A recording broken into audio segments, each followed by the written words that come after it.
Muy bien, estamos listos para una nueva entrevista. Nos acompaña en el estudio José Carlos Requena, jefe del programa de Ética Pública de la Defensoría del Pueblo. Por supuesto, le damos la bienvenida. Mirta, ¿cómo estás? ¿Qué tal? Gracias por acompañarnos. Encantado. Vamos a hablar de algo muy importante. Tenemos año electoral, el 7 de octubre elecciones y por supuesto se van a escoger gobernadores regionales, se van a escoger alcaldes, regidores, concejales, en fin, muchísimas autoridades en nuestro país y por supuesto tenemos que saber cómo combatir la corrupción, cómo prepararnos y si lo que se está haciendo en el momento realmente está funcionando o no.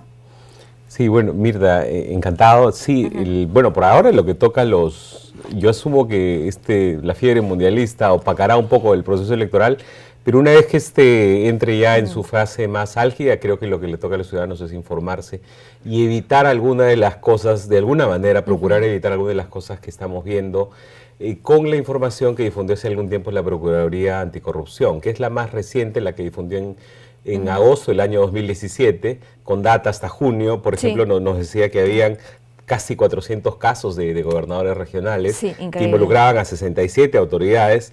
Ahí había habido un avance relativo, si se compara con los alcaldes, el 50% de los casos había sido judicializado. Una cosa importante era que solo 3 regiones concentraban el 30% de todas las denuncias. Estas eran Tumbes, Pasco y Ucayali.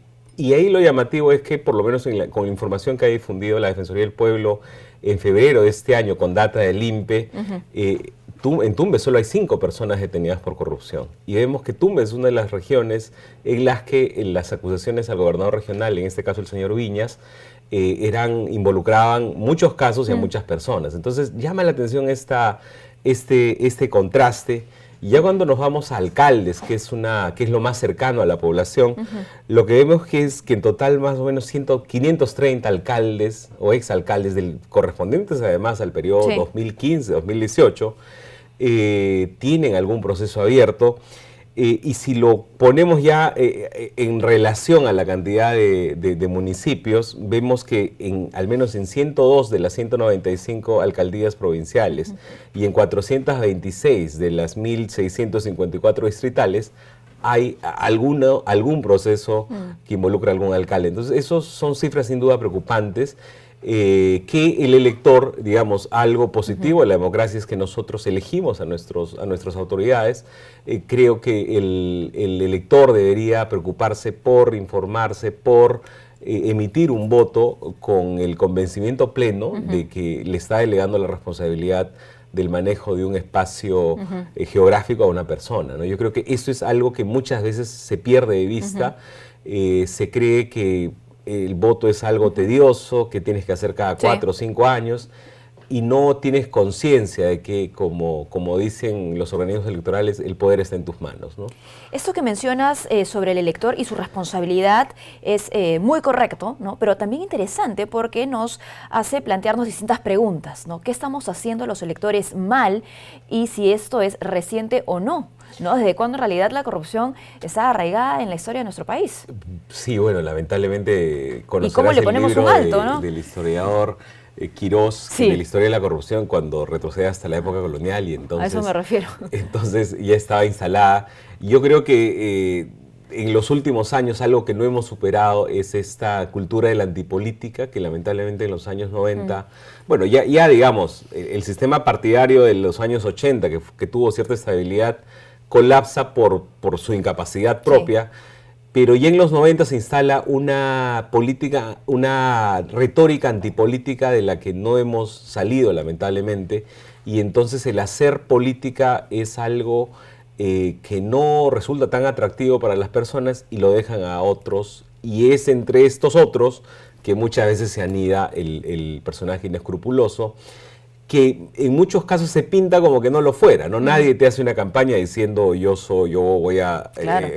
de hecho, recordaremos el caso del alcalde de Chiclayo, que se llamaba, cuya banda se le llamó en predios judiciales los limpios de la corrupción, porque su campaña fue precisamente con el afán de limpiar la cercanía de Chiclayo, que había sido sistemáticamente... Y que no nos sorprende escuchar a muchos candidatos en la actualidad hablar justamente sobre lucha anticorrupción. Claro. Porque es el tema que está en agenda. Efectivamente, yo creo que, digamos, otra cosa positiva es que el tema esté en agenda, que el ciudadano debería estar, podríamos pensar que está más más sensible y que en consecuencia va a ser un poco más consciente, pero nada lo garantiza, ¿no? Efectivamente el tema está en agenda.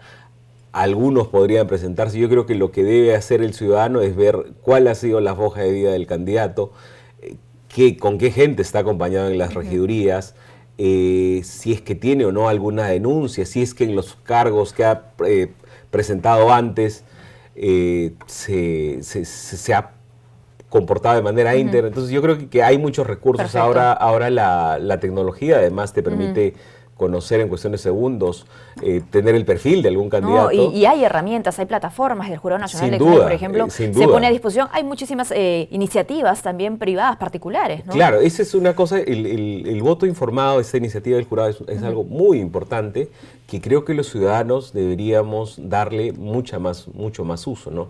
Y creo que además de eso, uno puede ver, hay muchos alcaldes que ahora están saltando o que quieren saltar a la esfera provincial, por ejemplo.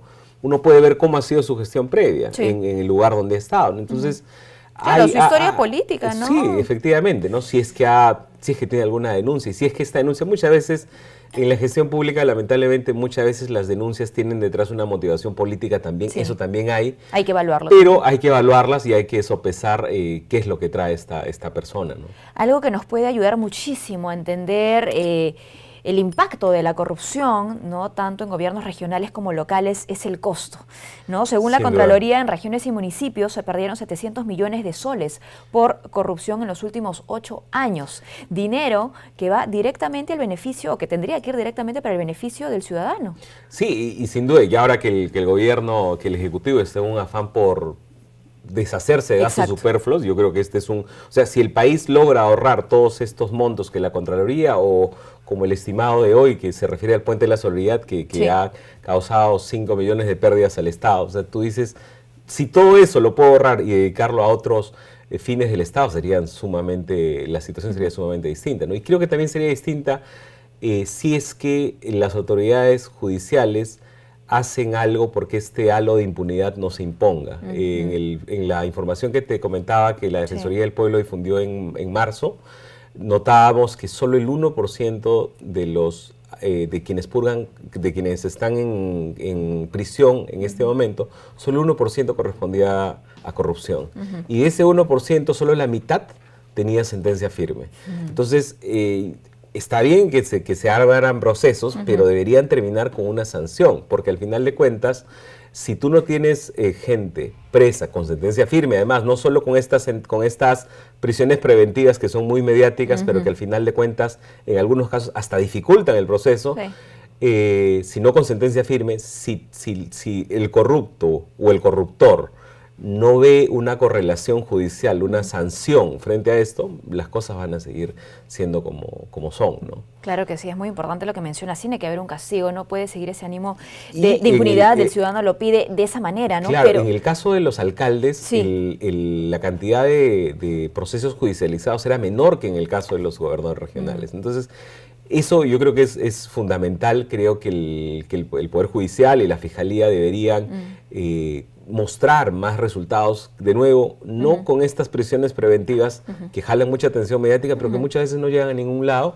sino con una investigación, sobre todo ahora que estamos con un nuevo Código Procesal Penal en varios distritos judiciales y en el caso de corrupción, incluyendo a Lima, ya deberíamos tener un proceso mucho más rápido, ¿no? El nuevo Código Procesal Penal implica que en un plazo razonable, no con estos procesos que tienen 20 o 30 años, sino en un plazo razonable, el fiscal puede decir si acusa o no, ¿no? En algunos casos, el fiscal lamentablemente decide archivar y en consecuencia el caso ya está terminado, pero ¿debió archivar? Esos son los casos que digamos, al ciudadano lo dejan con esta desconfianza, y con esta esta apatía con la que razonablemente, entendiblemente a veces acude a las urnas, ¿no? Nos quedan un par de minutos nada más. Yo quiero consultarte, nos has dicho claramente cuál es la responsabilidad que tiene el elector, por supuesto, y cómo debe emprender una lucha contra la corrupción, investigando bien por quién va a votar, a quién va a darle su voto. ¿Qué pasa con las organizaciones políticas antes de que esa autoridad sea electa? ¿Cómo se lucha contra la corrupción? Bueno, ahí yo creo creo que las organizaciones políticas deberían ser mucho más meticulosas con la cantidad de personas que llevan a sus, o que promueven. Al final de cuentas, muchas veces las organizaciones políticas quieren ponerse de lado con esta responsabilidad. Entonces lo que hacen es, hay una acusación y lo que hacen es expulsarlo. Claro. Pero hay que ser bastante Claro, ¿qué pasó responsable, previamente con el exacto, filtro, y hay que ¿no? ser coherentes, sobre todo ahora que, digamos, que la militancia es tan reducida y que uno no ve que haya una correlación entre las fuerzas que hay en el Congreso y las fuerzas que están en los gobiernos regionales, que son, o en los gobiernos subnacionales, que en su mayoría son movimientos locales o regionales. Los partidos y los movimientos deberían ser mucho más responsables con la gente a la que le prestan su plataforma para poder ser elegidos. Yo creo que es fundamental esta selección de candidatos que hagan. Muy bien, bueno, muchísimas gracias, Encantado. José Carlos, por habernos acompañado. Hemos conversado con José Carlos Requena, jefe del programa de ética pública de la Defensoría del Pueblo.